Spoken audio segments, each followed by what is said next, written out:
بسم اللہ الرحمن الرحیم۔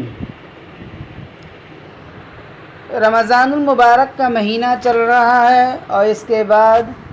شوال کا مہینہ شروع ہوگا، جس کی پہلی تاریخ کو عید الفطر منائی جاتی ہے، اور اس دن کے داخل ہوتے ہی انسان کے اوپر ایک اور عمل صدقے کی صورت میں واجب ہوتا ہے، جس کو صدقۃ الفطر کہتے ہیں۔ لہذا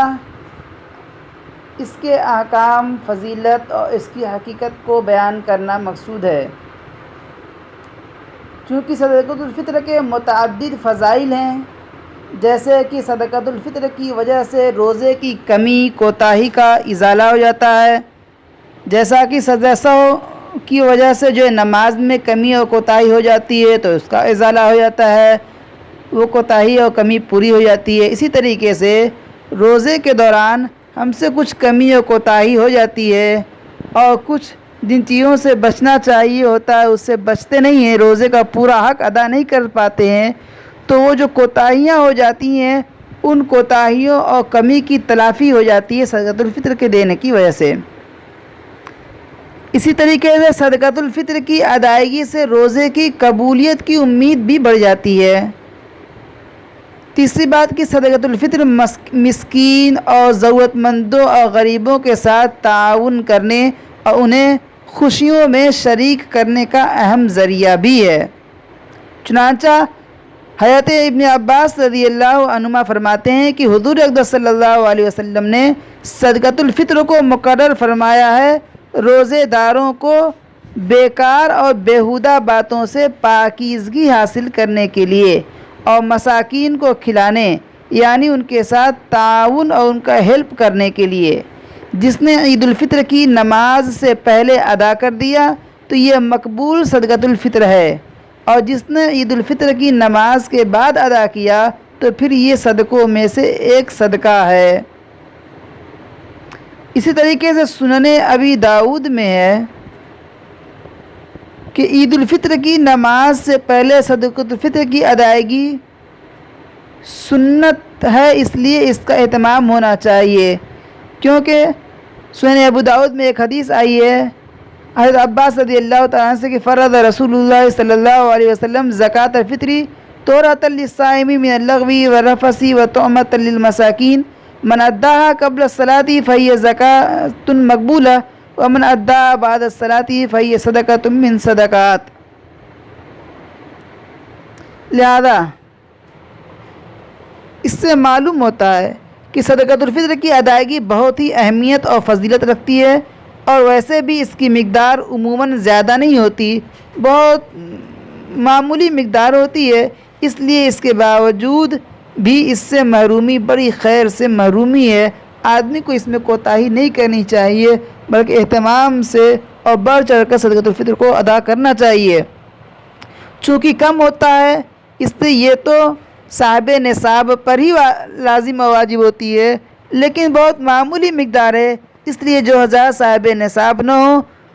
ان کو وہ بھی اگر دے دیں تو ان کے لیے بہت بہتر ہوگا اور اچھی بات ہوگی، اس لیے کہ ان کے ساتھ بھی روزے کی میں کمی کوتاہی ہوتی ہی ہے تو اس کی تلافی ہو جائے گی، اور بہت زیادہ رقم نہیں ہوتا، تو اگرچہ صاحب نصاب جو نہ ہوں ان پر صدقۃ الفطر واجب تو نہیں ہے، لیکن اگر دے دیں تو یہ بہت اچھی بات ہوگی، اس کا فائدہ انہیں حاصل ہوگا۔ چنانچہ صاحب نصاب شخص پر صدقۃ الفطر ادا کرنا واجب ہے، اس لیے اس کا اہتمام ضروری ہے، اور ویسے بھی اس کی ادائیگی جو ہے ذمے سے ساقط نہیں ہوتی، اس لیے اگر کسی نے بروقت ادا نہ کیا تو بعد میں بھی اس کی ادائیگی ضروری ہے۔ ایسا نہیں ہے کہ عید کے دن اگر اس سے پہلے ادا نہ کر پایا اور عید کا دن گزر گیا تو ہم ادا نہیں کر سکتے، نہیں، بعد میں اس کو ادا کرنا ضروری ہے، حتیٰ کہ اگر موت تک ادائیگی نہ کی تو اس کی وصیت کرنا ضروری ہے۔ البتہ یہ تو حقیقت ہے کہ بروقت جو ہے ادائیگی کے بڑے فضائل اور فوائد ہیں۔ اسی طریقے سے جو شخص صاحب نصاب نہ ہو اور وہ صدقۃ الفطر ادا کرنا چاہے تو یہ بھی جائز، بلکہ اس کے لیے فضیلت کی بات ہے، اس لیے اگر وسعت اور گنجائش ہو تو ایسی صورت میں غیر صاحب نصاب کے لیے بھی صدقۃ الفطر کی ادائیگی بہت ہی مفید ہے۔ اب سن لیتے ہیں کہ صدقۃ الفطر واجب ہونے کا نصاب کیا ہے۔ تو زکوٰۃ کی طرح صدقۃ الفطر بھی ہر ایک کے ذمے واجب نہیں ہوتا، بلکہ اس کے لیے بھی ایک نصاب مقرر ہے، جس کا خلاصہ یہ ہے کہ جس شخص پر زکوٰۃ فرض ہے اس پر صدقۃ الفطر بھی واجب ہے۔ صدقۃ الفطر کا نصاب وہی ہے جو قربانی کا ہے، اس لیے جس شخص پر قربانی واجب ہے اس پر صدقۃ الفطر بھی واجب ہے۔ لیکن ایک بات اور ذہن میں رکھنا چاہیے کہ صدقۃ الفطر اور قربانی کا نصاب الگ ہے اور زکوٰۃ کا نصاب الگ طریقے سے بنتا ہے۔ اس لیے یہ صورتیں بھی ہوتی ہیں کہ بعض آدمی وہ ہوتا ہے جس کے اوپر صدقۃ الفطر اور قربانی تو واجب ہوتی ہے لیکن زکوٰۃ واجب نہیں ہوتا۔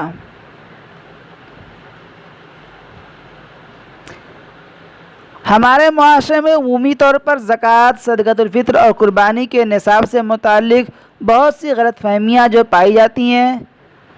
انہی میں سے ایک یہ ہے کہ بہت سے لوگ اس غلطی میں مبتلا ہیں کہ جس شخص پر زکوٰۃ فرض نہیں تو اس کو زکوٰۃ دینا جائز ہے سوچتے ہیں، گویا کہ ان کے نزدیک زکوٰۃ کا مستحق ہونے کے لیے صرف اتنی بات کافی ہے کہ اس پر زکوٰۃ فرض نہ ہو۔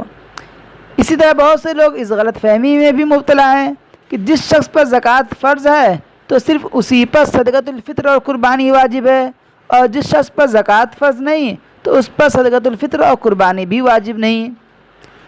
یاد رکھنا چاہیے کہ یہ واضح غلط فہمیاں ہیں، کیونکہ نصاب کو دیکھتے ہوئے زکوٰۃ کے معاملے میں مسلمانوں کے 3 طبقات ہیں، جو پہلے بھی زکوٰۃ کے مسائل کے تحت ہم بیان کر چکے ہیں۔ پہلا وہ طبقہ ہے جن پر زکوٰۃ فرض ہے، دوسرا وہ طبقہ ہے جن کے لیے زکوٰۃ لینا جائز ہے، اور تیسرا وہ طبقہ جن پر زکوٰۃ فرض بھی نہیں اور ان کے لیے زکوٰۃ لینا بھی جائز نہیں۔ جیسے اس کی تفصیل یہ ہے کہ زکوٰۃ، صدقۃ الفطر اور قربانی کے نصاب سے متعلق مسلمانوں میں 3 طبقے پائے جاتے ہیں۔ پہلا طبقہ جن کے پاس زکوٰۃ کا نصاب موجود ہوتا ہے، ان کے ذمے زکوٰۃ بھی فرض ہے، اور اگر صدقۃ الفطر اور قربانی کے ایام میں یہ صاحب نصاب موجود ہو تو ان کے ذمے صدقۃ الفطر اور قربانی بھی واجب ہے۔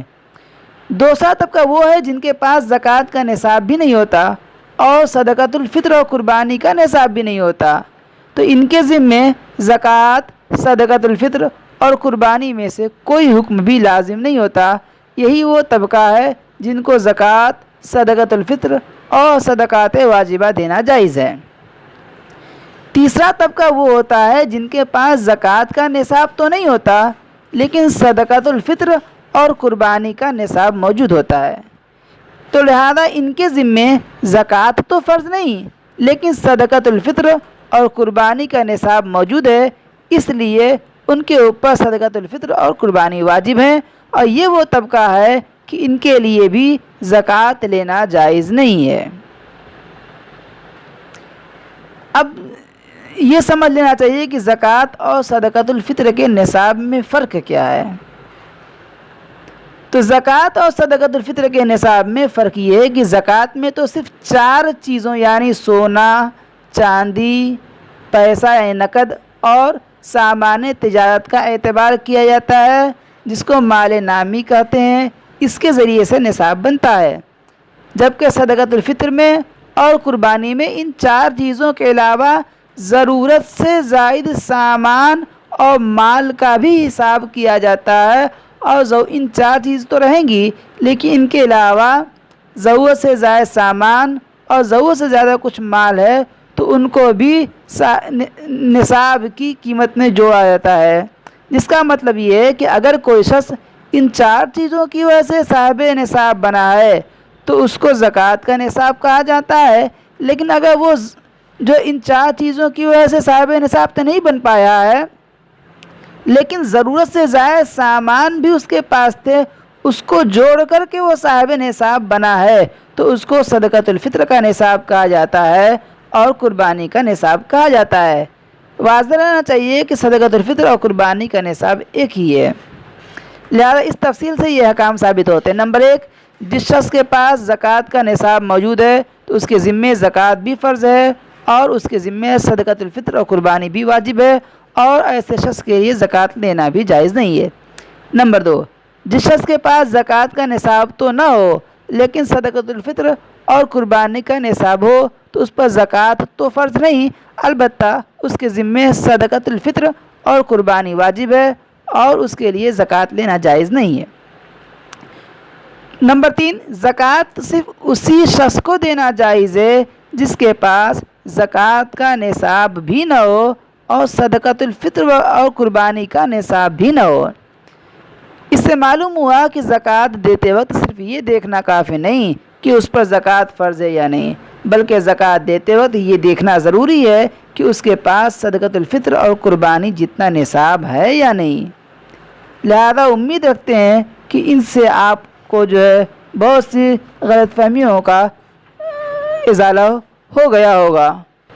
لہذا خلاصہ یہ نکلتا ہے کہ جس شخص پر زکوٰۃ فرض ہے اس پر تو صدقۃ الفطر واجب ہے ہی، لیکن جس شخص کے پاس زکوٰۃ کا نصاب تو نہ ہو، جس کی وجہ سے اس پر زکوٰۃ فرض نہ ہوئی ہو لیکن صدقۃ الفطر اور قربانی کا نصاب موجود ہو تو اس پر بھی صدقۃ الفطر واجب ہے۔ صدقۃ الفطر کا تفصیلی نصاب سن لیں۔ بنیادی طور پر صدقۃ الفطر 5 چیزوں پر واجب ہوتا ہے: سونا، چاندی، سامان تجارت، رقم اور ضرورت سے زائد سامان۔ ان 5 چیزوں کو سامنے رکھتے ہوئے درج ذیل صورتوں میں صدقۃ الفطر واجب ہوتا ہے۔ نمبر 1، جس شخص کے پاس صرف سونا ہو، اس کے علاوہ مذکورہ بالا باقی 4 چیزوں میں سے کچھ بھی نہ ہو تو ایسی صورت میں سونے کا نصاب 7.5 تولہ یعنی 87.84 گرام ملی گرام سونا ہے۔ جو سونا اس سے کم ہو اس پر صدقۃ الفطر واجب نہیں، لیکن یہ اس کے لیے جس کے پاس صرف سونا ہو، اس کے علاوہ اس کے پاس پیسے وغیرہ کچھ بھی نہ ہو۔ نمبر 2، جس شخص کے پاس ان 5 چیزوں میں سے صرف چاندی یا صرف سامان تجارت یا صرف رقم ہو، کوئی ایک ہو، تو ایسی صورت میں ان میں سے ہر ایک کا نصاب 52.5 تولہ چاندی یعنی 612 گرام 360 ملی گرام چاندی ہے۔ جو چاندی 52.5 تولے سے کم ہو، اسی طرح جو سامان تجارت یا رقم 52.5 تولہ چاندی کی قیمت سے کم ہو تو اس پر صدقۃ الفطر واجب نہیں ہے۔ نمبر 3، جس شخص کے پاس 52.5 تولہ چاندی کی قیمت کے برابر ضرورت سے زائد سامان ہو تو اس پر صدقۃ الفطر واجب ہے۔ ضرورت سے زائد سامان یعنی بہت سی چیزیں ایسی ہوتی ہیں جو آدمی اس کو ضرورت نہیں ہوتی ہے، اس کی تفصیل آگے بیان کی جائے گی انشاءاللہ۔ مثال کے طور پر آدمی کے گھر میں کچھ برتنیں جو عورتیں شادی میں لی آئی ہوتی ہیں اور اس کا استعمال نہیں ہوتا، وہ ضرورت سے زائد ہی رہتا ہے، یعنی ہر ایسے برتن جن کا سال بھر میں ایک مرتبہ بھی اس کو یوز کرنے کی نوبت نہیں آتی تو وہ ضرورت سے زائد سامان مانا جائے گا اور اس کی بھی قیمت لگائی جائے گی اور نصاب میں شمار کیا جائے گا۔ تفصیل اس کی آگے بیان کر دیں گے کسی ویڈیو میں۔ چوتھی، جس شخص کے پاس 7.5 تولہ سے کم سونا ہو لیکن ساتھ ساتھ اس کے پاس کچھ چاندی یا کچھ سامان تجارت یا کچھ رقم بھی ہو تو اس صورت میں اگر ان کی مجموعی قیمت 52.5 تولہ چاندی کی قیمت تک پہنچتی ہے تو ان پر صدقۃ الفطر واجب ہے ورنہ نہیں۔ 5واں، کسی شخص کے پاس یہ 5 چیزیں یعنی سونا، چاندی، سامان تجارت، رقم اور ضرورت سے زائد سامان ہوں یا ان میں سے بعض ہوں لیکن ان میں سے کوئی چیز بھی اپنے نصاب تک نہیں پہنچتی، تو یعنی سونے کا نصاب جو ہے 87.5 گرام سونا بتایا گیا، اسی طریقے سے جو ہے چاندی کا نصاب 612 گرام 360 ملی گرام بتایا گیا، لیکن یہ اس صورت میں ہے جب صرف سونا ہو، اس کے ساتھ چاندی وغیرہ نہ ہو اور مال تجارت نہ ہو، پیسہ نہ ہو، تو صرف سونے کا نصاب دیکھا جائے گا۔ تو سونا بھی اتنا نہیں ہے،